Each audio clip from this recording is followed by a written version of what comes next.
Intro: Andrew Jackson left the White House in 1837 as a hero to the common man. He had survived the nullification crisis, won his war against the National Bank, and hand-picked his successor, Martin Van Buren. But Jackson left behind a ticking time bomb. By dismantling the central bank and moving the nation's gold to small, unregulated pet banks, he had created a massive bubble of land speculation and worthless paper money. Weeks after Van Buren took the oath of office, the bubble burst. The result was a 5-year depression that saw banks close, farms foreclosed, and thousands of Americans starving in the streets. Welcome to Part 12. This is the Panic of 1837 and the Whig Rebellion. Era 1. The Specie Circular. The trigger for the crash was a piece of paper Jackson signed right before leaving office. The Specie Circular. Jackson hated paper money. He believed only gold and silver specie was real currency. The Specie Circular mandated that all government land had to be paid for in gold or silver, not paper. Banknotes. Suddenly, everyone rushed to the banks to trade their paper for gold. But the banks didn't have the gold. They had lent it all out to speculators. The banks started failing one by one. Credit dried up and the economy came to a grinding halt.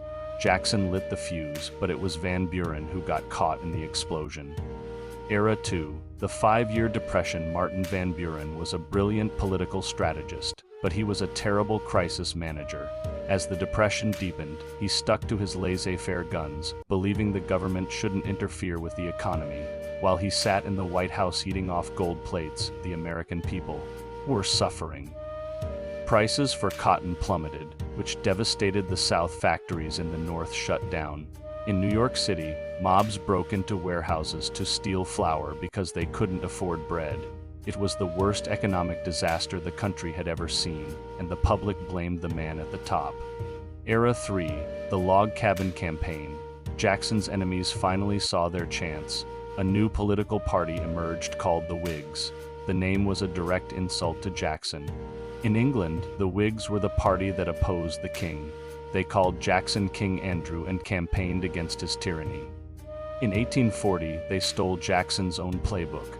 They nominated William Henry Harrison, a war hero from the Battle of Tippecanoe. They marketed him as a simple man of the people who lived in a log cabin and drank hard cider, even though he was actually a wealthy aristocrat from Virginia. It was the first modern political campaign, filled with songs, rallies, and empty slogans. The Whigs didn't even have a formal platform. They just had a brand, and it worked. They swept Van Buren out of office in a landslide, tactical reality. The Panic of 1837 proves that you can't ignore the laws of economics just to satisfy a political grudge. Andrew Jackson was so focused on destroying his enemies at the National Bank that he didn't care about the collateral damage to the American worker. We see this same pattern today when leaders prioritize optics and winning over actual long-term stability.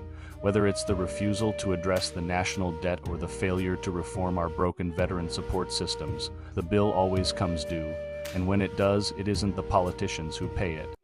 It's the people who believed in them. Grit isn't just about fighting.